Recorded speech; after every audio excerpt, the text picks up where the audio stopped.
Have you ever wondered how a simple rain shower can transform into a devastating flood? Floods, in essence, are an overflow of water onto land that is usually dry.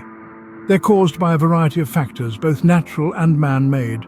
A sudden heavy downpour can cause a river to overflow its banks, or a dam could break, leading to a deluge. Even a slow trickle of rainwater accumulating over time can result in a flood. These watery invasions are not isolated events. They occur globally, impacting every continent. Whether it's a village in Asia, a city in Europe, or a coastal town in America, no place is immune to the power of a flood. The impact of floods can be monumental, causing vast destruction, displacing communities, and even claiming lives. The economic, environmental, and social consequences can be far-reaching and long-lasting. From the smallest streams to the largest rivers, floods are a worldwide phenomenon with considerable impacts. Not all floods are created equal, are they? Indeed, there are several types of floods, each with its unique characteristics and manner of occurrence. Let's delve into a few of them. First off, we have flash floods. These are swift and sudden, often occurring within 6 hours of heavy rainfall or a dam break, leaving little to no time for preparation. Their rapid onset and high velocity make them highly destructive. Next, we have river floods. These occur when excessive rainfall or snowmelt causes a river to overflow its banks. This type of flood can last for days or even weeks, affecting large areas and causing significant damage. Lastly, we have coastal floods. These are caused by high tides, storm surges, or tsunamis. Coastal floods tend to affect areas near the sea and can cause severe erosion and property damage. Each type of flood possesses its unique characteristics and threats. Understanding these differences is key to preparing for and mitigating the effects of these natural disasters. Nature has its way, doesn't it? When it comes to floods, several natural factors often come into play. The first is heavy rainfall. When the heavens open and rain pours down relentlessly, rivers and lakes can overflow, leading to flooding in surrounding areas. Next, let's consider snowmelt. When winter bids us goodbye and warmer temperatures set in, large amounts of snow can melt rapidly. This sudden rush of water can overwhelm rivers and streams, causing floods. Then we have storm surges. When a severe storm or hurricane pushes a surge of seawater onto land, it can lead to coastal flooding. This is especially common in low-lying coastal areas. Lastly, geography and topography play a crucial role in flood occurrence. Flat or low-lying areas are more prone to flooding as water can easily accumulate, while hilly or mountainous regions can experience flash floods due to rapid runoff during heavy rains. Nature plays a significant role in causing floods, but it's not the only factor at play. What if we told you human actions are fueling the flood fires?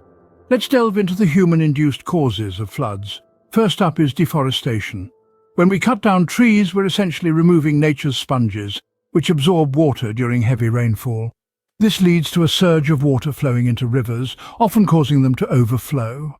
Next, we have urbanization. The concrete and asphalt that make up our cities don't absorb water as well as natural landscapes do. So when it rains, water runs off these surfaces quickly, often overwhelming storm drains and leading to floods. And then there's climate change. Rising global temperatures are causing polar ice to melt and sea levels to rise. This increases the risk of coastal flooding. Lastly, infrastructure development can inadvertently increase flood vulnerability. For example, poorly planned housing or roads can disrupt natural water channels, leading to water buildup and eventually flooding. So it's clear that our actions are closely linked to the occurrence of floods. Our actions today can shape the flood scenarios of tomorrow. Imagine if we could predict a flood before it happened. Well, thanks to advancements in technology, we now have various flood warning systems in place. These systems use a combination of weather forecasting, river gauges, and computer models to predict when and where flooding might occur. They can provide a crucial heads-up, often allowing for potentially life-saving measures to be put in place. Consider this. A town gets an early warning of an impending flood. This allows residents to evacuate, authorities to set up emergency shelters, and rescue teams to be prepared for action. Without this warning, the town could have been caught off guard, leading to catastrophic consequences. Furthermore, these warning systems are not just about saving lives. They also help to minimize the damage caused by floods. With enough notice, valuable possessions can be moved, sandbags can be filled, and flood defenses can be activated. Early warnings can be the difference between life and death during a flood. History has a lot to teach us about floods, doesn't it? Over the centuries, there have been numerous instances of catastrophic floods, each leaving a profound impact on the affected communities. Take, for example, the Great Mississippi Flood of 1927, one of the most severe in US history. It inundated nearly 30,000 square miles, displacing hundreds of thousands and causing immense damage. Similarly, the 1931 Central China floods claimed millions of lives, making it one of the deadliest natural disasters ever recorded. Closer in time, the 2017 South Asian floods affected over 40 million people across India, Bangladesh and Nepal. These historical events have shaped our understanding of floods and have led to significant improvements in flood management. They've taught us the importance of early warning systems, robust infrastructure and community preparedness. Each event a lesson etched in water. Historical flood events serve as stark reminders of the power of water and the importance of preparedness. Floods leave more than just water in their wake, don't they? They come with an immediate impact, disrupting lives, damaging property, and sometimes tragically claiming lives. But the effects of floods don't stop there. The aftermath can be just as devastating, if not more so. Communities are often left to grapple with the loss of homes and infrastructure. The process of rebuilding is not only costly, but also emotionally draining, as people strive to regain a sense of normalcy. Economies, too, bear the brunt. From small businesses struggling to reopen their doors to the country's economy experiencing a dip due to loss of productivity and the cost of reconstruction, the ripple effects are far-reaching. The environment isn't spared either. Floods can significantly alter ecosystems, causing loss of wildlife, damage to habitats, and even leading to long-term changes in the landscape. The effects of a flood can linger long after the waters have receded.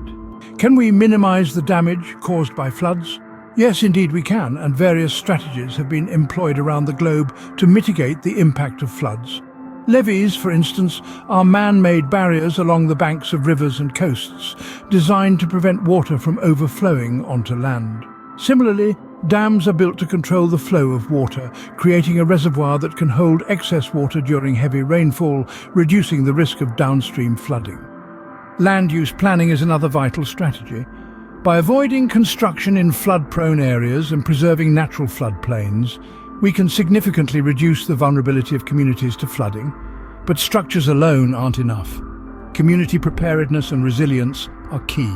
This means educating individuals about flood risks, developing evacuation plans, and ensuring homes and businesses are equipped to withstand floods. Remember, prevention is better than cure, especially when it comes to floods. Let's be proactive rather than reactive, and take steps to protect ourselves and our communities. Let's dive into a success story of flood management. Picture the city of Nijmegen in the Netherlands, a country famously below sea level and constantly grappling with the threat of floods. Nijmegen's innovative approach, known as Room for the River, is a masterclass in flood management. Instead of fighting the water, they chose to live with it. The city rerouted the Waal River, creating an auxiliary channel that allowed the water to spread over a larger area, reducing the risk of flooding. Key elements of this success include community involvement, government support, and a shift in perspective, from resistance to coexistence with nature. The citizens of Nijmegen actively participated in the project, understanding the long-term benefits of this approach. The government provided necessary resources and facilitated the process. Success stories like these show us that effective flood management is possible. It's a matter of embracing the right strategies and having the collective will to implement them. As we delve deeper into the world of floods, we realize their complexity and the importance of our role. We've journeyed through the various types of floods, their natural and human-induced causes, and the technologies we use to predict and warn about these potentially devastating events. We've revisited some of the most significant historical flood events, reminding us of the immediate and long-term effects of these natural disasters on our communities, ecosystems, and economies. Yet we also have seen the resilience of people and the innovative strategies employed to mitigate the impact of floods. From levees and dams to sustainable land use planning, we have the power to adapt and protect our communities. The success stories we've highlighted show us that effective flood management is possible. It's a collective effort. Stay informed, participate in community preparedness, and support sustainable practices. Together, we can mitigate flood risks.